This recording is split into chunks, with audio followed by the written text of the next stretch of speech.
Hey folks, this is Vince with Dad's Gaming Addiction, and today we're going to quickly check out Inglorious Space.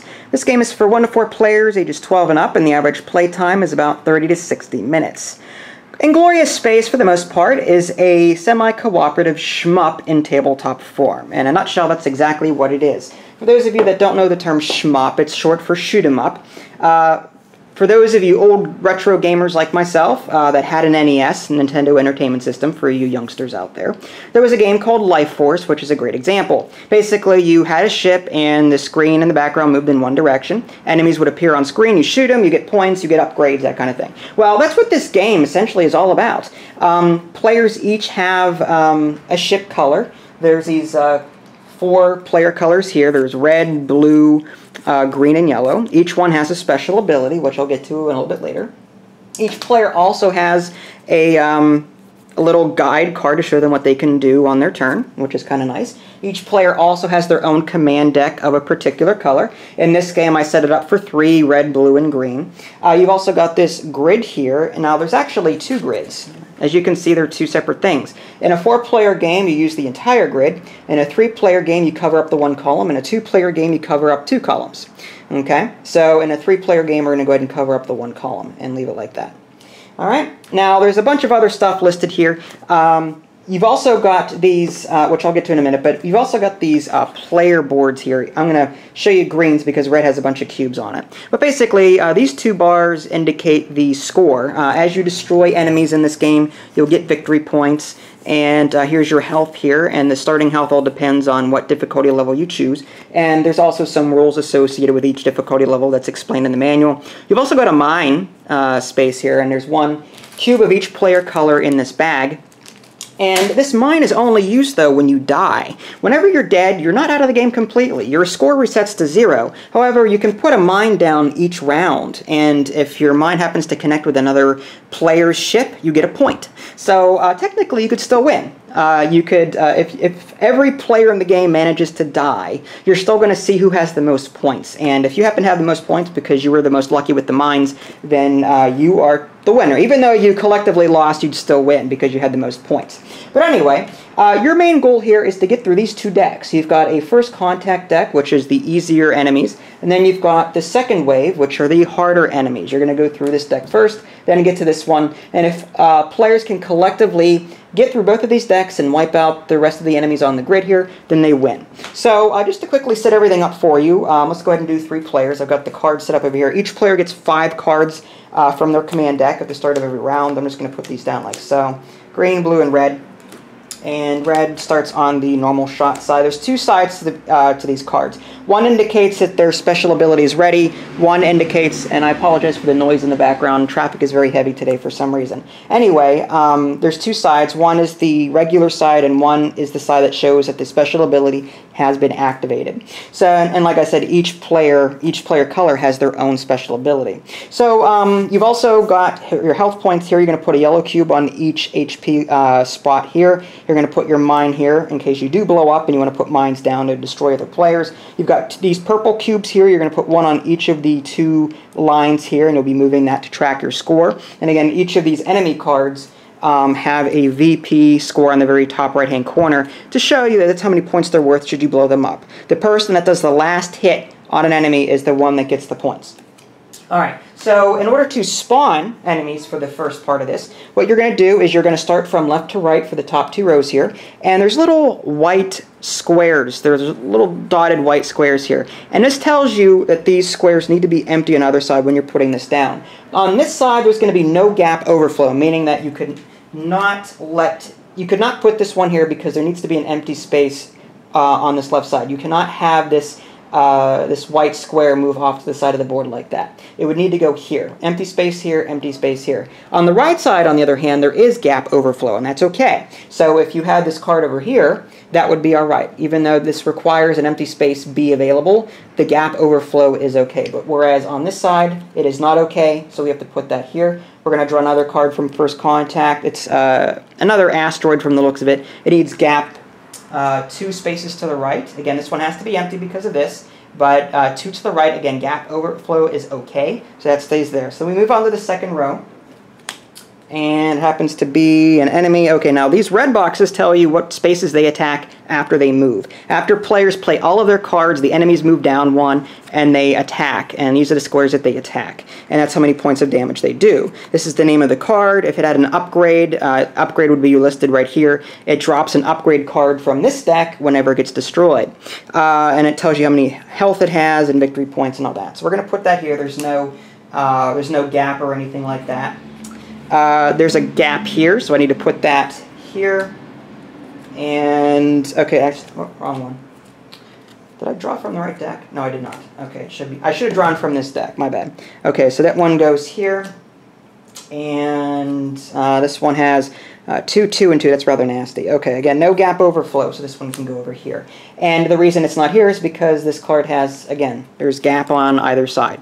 So there needs to be an empty space. So basically the players here have 5 ships to contend with at the very beginning of the game.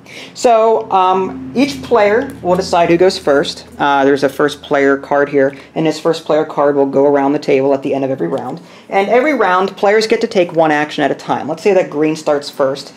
Green will take a look at his deck and choose to take one action. Now, these cards can be used for a number of different things. You can use them for movement, you can use them for combat, or you can use it to charge your special ability.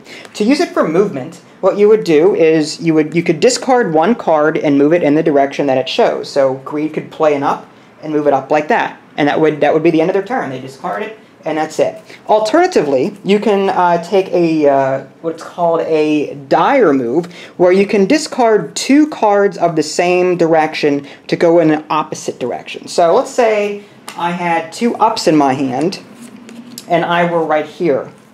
Green could play 2 ups, discard them, and then move down one. So you could do that. So you play 2 cards of the same type to move in the opposite direction, but we don't need to do that, obviously. If you're really in a bind, you can take a frantic move 1 space in any direction by discarding 3 cards of any type. So up, down, left, up, down, whatever. You can discard 3 cards to move in any direction. Again, this is all up, down, left, right. There's no diagonals here. All right, so Green is going to go ahead and discard an up to move up 1. And then Blue takes a turn. Blue's going to take a look at his deck and decide that he wants to move up by 1. That's Red, rather. So we're going to move up by 1. He's going to discard that. Red's turn. Red's going to go ahead and move up by 1. Red has to be careful, though, because there is an enemy that can attack 2 spaces ahead of it. Enemies shoot after they move, by the way. It's important to note that. So whenever this enemy moves, it can attack here and here, because it'll be moving down here. So Red did that, and now Green gets to go again. And again, the enemies don't do anything until the players are out of cards. So Green gets to go again. Green could do something like up. Sure, let's do that. So he's going to play another up. All right, and then Blue gets to go. Blue's going to right up. Okay, let's go ahead and play another up card. Sure, why not? And Blue moves up by 1. Red's turn. Now Red, by default, you have a range of 2 and an attack power of 1. So Red is in range of this particular enemy here. So Red can discard any card to attack. That's another action that you can do. And you can see the actions associated with that. You can discard 1 card to perform a normal attack, which is to fire in front of you up to 2 spaces. You can discard 2 cards to fire to the left, right, or behind you. Again, it's 2 spaces. Or you can ram. Now, when you ram somebody, you can either ram a friendly ship or an opponent. Each of those 2 ships take 1 damage. And on top of that, the ship that was rammed has to move into an empty space beside it. You can't ram a ship if it cannot move into an empty space to the side. But you may want to ram, like a friend, for example. Let's say that Green and Red were here, and let's say they were nearing the end of the game, and Red was ahead in points, but Red had very low health. Green could ram Red, knock him over this way, and then hopefully he would stay in this particular column, and then this enemy would move down and then shoot him, and then Red would get destroyed. Yeah, so there are a little strategic moves that you can make to put your friends into danger. You cannot attack each other directly with these cards. However, you can ram them into the line of fire, so to speak. Now, players also receive damage, by the way, if these enemy cards happen to move all the way off the table. So you're going to try and knock these out before that happens. But anyway, getting back to the attack part of this, let's say that Red wants to attack. Now he has to discard any card. It doesn't matter what direction it is. You can discard it down, and he does 1 point of damage to this card here, and you would put a yellow cube on it, like so. And this card has 2 HP on it, so it needs 1 more hit before it can be destroyed. Alright? Alternatively, red could have done something like this. Red could have, instead of attacking, red could have charged his ability. So instead of that, let's just say he played his down to perform a special ability. Discard 1 command card and flip over your ship card to the charge ready side. The next time you perform an attack, do 1 additional damage. Then flip your ship card back over to the normal shot side. So let's say that red decides to do that instead and just discards a card to flip it over to the charge ready side. So on a future turn he can attack and do 2 points of damage to this and blow it up. And again, the person with last hit gets the points. So, and this will continue. Each player will continue playing an action. You have to play a card on your turn. If you happen to pass, you still have to discard a card without resolving any action, but you still have to get rid of 1.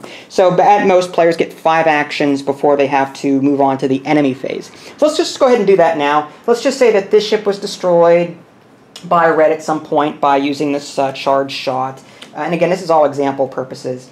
Let's say that green was here and blue was here. That's fine. And let's say red was here. Okay, that's all good. Okay, and then again, these cards would not normally be here anymore. At the end of your player turn, you get up to 5 cards again. So we're just going to add 2 to these. Even though that all of them should have been empty. But each player gets 5 cards. Now we're refreshing everything. Alright, so let's just say that now the enemy phase is now here. Each of these enemy cards gets to move down 1, and then they do their damage. If they happen to run into you, then you are pushed back by 1, and each one does damage. Now, let's say that this enemy here hit blue by moving down. It would do damage equal to the highest number listed on its attack card here. So if there was like a 1 and a 2 somewhere, then it would do 2 points of damage to that ship whenever it hit it. The enemy would receive 1 damage, but that's not the case here. Alright, so this card moves down like that, and I think we're good. I think I moved every card down. If in case I didn't, I apologize. But anyway, then each one gets to fire. This one here gets to shoot in 2 spaces in front of it. 1, 2. So these 2 spaces are going to get hit by 1 point of damage, which is this. So green would end up taking 1 point of damage and remove 1 of these cubes off of their card. And then blue here takes 2 damage from this enemy. It does 2 damage to the left. So blue would lose 2 on his player card. Okay? And then that would be it. And then you'd spawn more in the back row. And that's the same way that you did at the beginning of the game. And you're going to take from this first deck until this runs out. Then you're going to start on the second deck. So let's just go ahead and spawn more. You've got a gap here and a gap here. And that goes there. You've got a gap and a gap here. So that's it. So these are some pretty nasty ones. This one does 4 attack.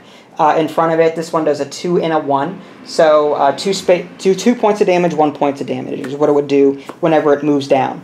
But anyway, that's basically it. Then players, again, get 5 more cards.